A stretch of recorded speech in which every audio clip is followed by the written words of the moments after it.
Hi, it's Elizabeth from Tarvelli Motorhomes, and today we'll be doing the handover video of the Hymer ML 580. Behind your driver's door you've got your habitation door. Above your back wheel on the driver's side you've got your hookup point. So to hook the vehicle up you want to lift the collar and the cable and then align it up on the inside of the van and just gently push on.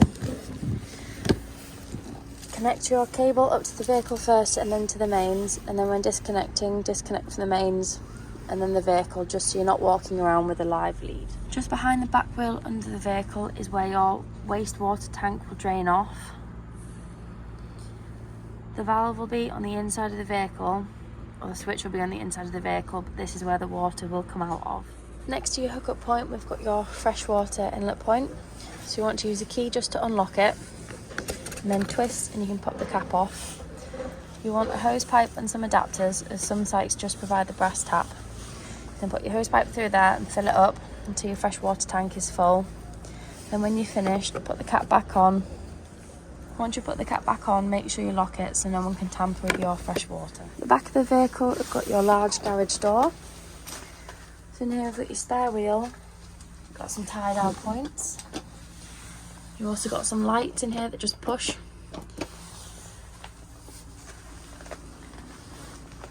On the driver's side, this switch here is your wastewater drain off point. So if you push the button down, the water should come out of here. So you can drain your wastewater tank off when you're leaving a site, so you're not travelling home with the extra weight of wastewater. You can also leave it open just to shake any water out of the tank as you're travelling home. And then in the middle of your garage, if you just pull this board off, here you'll see there's a sticker with some instructions. So this is where you can drain off your fresh water tank. So if you just turn it a quarter of the way, it'll drain all but about 20 litres out, so you can travel home and have a cup of tea or use the toilet. However, if you turn it all the way around, it'll drain 100% of the water out of the tank. That's just in here. So here, if you just turn it, it'll drain water out, and then you can leave it open through the winter, and then just make sure you close it up before you use it again in summer. The back of the vehicle at the top, you've got your reversing cameras. On the other side of the vehicle, in the garage, you've got your gas locker. So here it will hold two 6-kilogram gas bottles. You always want to have them strapped in with these black straps so they don't rattle around when in travelling. When you're connecting your pigtail, remember it's left to tighten, right to loosen, opposite way around being gas, and you'll want a spanner just to nip this up really tight. And then you can turn the gas on and off at the top here.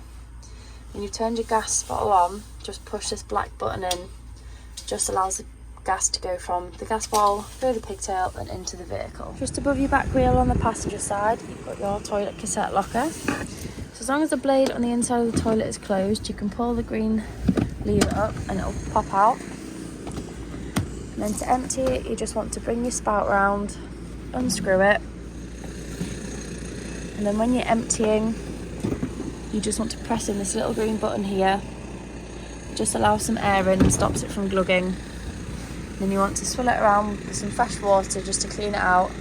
And then before you put it back in, put some green or blue liquid in the cap, pop it back in the spout, and then you can push it in, ready for use again. Next, we've got your external locker that goes to the underside of the benches. And then you've also got your fuses. So we always suggest that you take some extra fuses with you, just in case anything blows, you can easily replace it when you're on holiday. And then just down the side, you've got your boiler drain off point. So when you are winterising your vehicle, you want to make sure there's no water left in your boiler. There's a little sticker here that shows how it's open and close. So to drain the water off, you just push it up, and this will allow all the water to drain out of the boiler.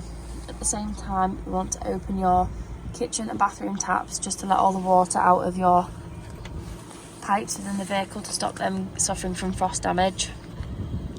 Below that locker, you've got your wet locker to store any wet items such as boots, dirty coats, any pet supplies that have got wet. Next, we've got your diesel filler, just on the outside of your passenger door. Just on the inside of the door, you've got your bonnet release.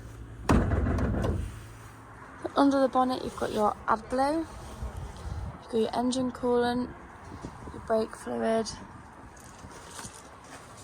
your screen washer fluid, your oil, and then your dipsticks down there. The first thing you want to do when you get into your vehicle is turn your main control panel on. So you just click the big dial, then this will light up green.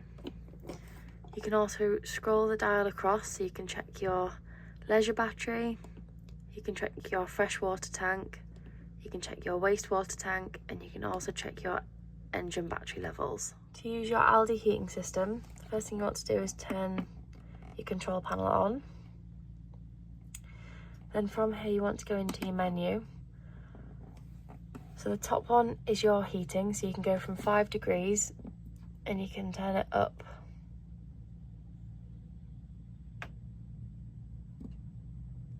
all the way to 30.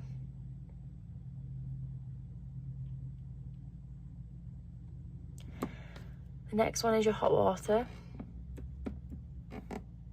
And then you can pick your energy, so you can have 1 kilowatt, 2 kilowatt or 3 kilowatts of energy.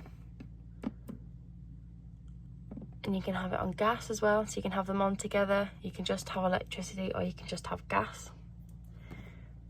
And then you can also flick through a couple of different settings.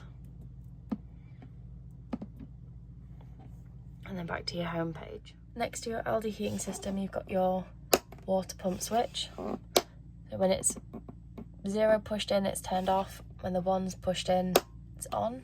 Here we've got 3 gas burner hobs working on gas. Always remember that after you've used them, let the metal fully cool before you put the glass lid down, as it will cause it to shatter. Here we've got the grill working on gas, and we've got the oven working on gas as well. Here we've got the hot water working. You might not be able to see the steam, but it is hot and up to temperature. To use your fridge, first thing you want to do is turn it on. Then from here, you want to hold the square button down so you can pick your energy source.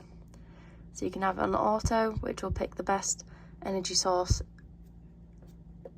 and you can have just hook up your engine battery, but only when it's turned on, or gas. And then next, when it's flashing, you can pick the temperature, so you can have 1, 2, 3, 4, 5, 5 being the coldest and 1 being the warmest. So in the back you've got your bed, and then you've got all your cupboards around the bedroom.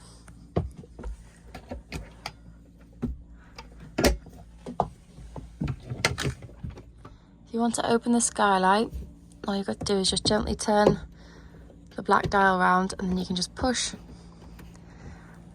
your skylight up and you'll get a nice little breeze.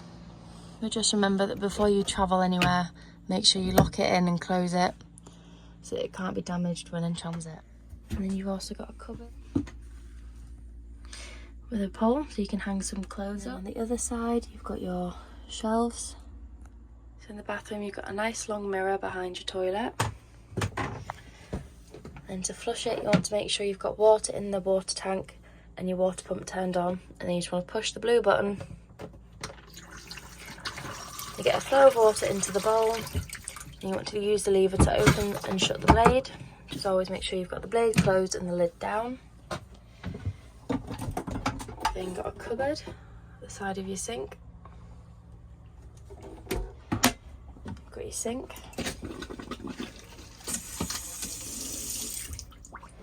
And then you've got your shower. And you've also got another large mirror in front of your sink. In front we've got your dining area with your TV. You've got some shelves, and you've got your cupboard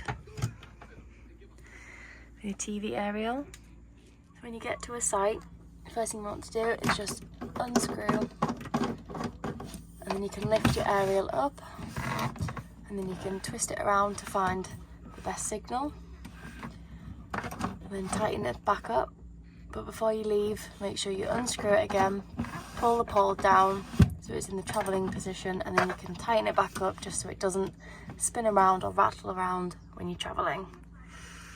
And just down here is your booster, so if you've got bad signal, you can boost and give yourself a bit better signal for when you're watching TV.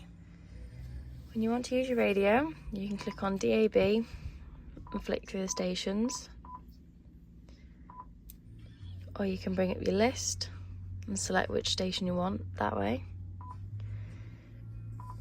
You've also got your FM radio.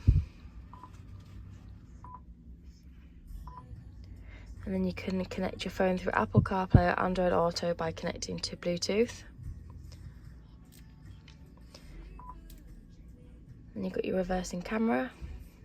And then on the side here, you've got your volume for your radio. Below your radio, you've got your air control, so you can push the air around the van in a different direction. You've got your AC. And you've got your fan speed down here.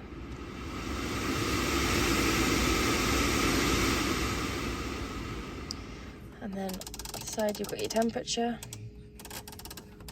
Just below, you've got your hazards. You can lock your van and unlock. On your steering wheel, if you use these arrows, you can flick through different menu options on your dash.